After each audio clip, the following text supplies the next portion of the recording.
જામનગરમાં 5 બાંગ્લાદેશીઓની અટકાયત કરવામાં આવી છે। ગેરકાયદે વસવાટ કરતા 5 બાંગ્લાદેશીની અટકાયત। પાસપોર્ટ કે વિઝા વગર વસવાટ કરતા બાંગ્લાદેશીની અટકાયત કરાઈ છે।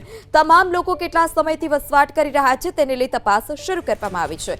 3 મહિલા અને 2 પુરુષ પાસપોર્ટ કે વિઝા વિના ગેરકાયદેસર રીતે વસવાટ કરતા 5ને ડિટેઇન કરવામાં આવ્યા છે। તેમના બદલ ગુનો દાખલ કરી આગામી કાર્યવાહી શરૂ કરાઈ છે। કેટલા સમયથી તેઓ અહીંયા વસવાટ કરતા હતા, કયા ધંધા સાથે સંકળાયેલા હતા, કોઈ ઇન્ફોર્મેશન ત્યાં સુધી પહોંચાડતા હતા કે નહીં, આ તમામ દિશામાં તપાસ હાથ ધરાઈ છે।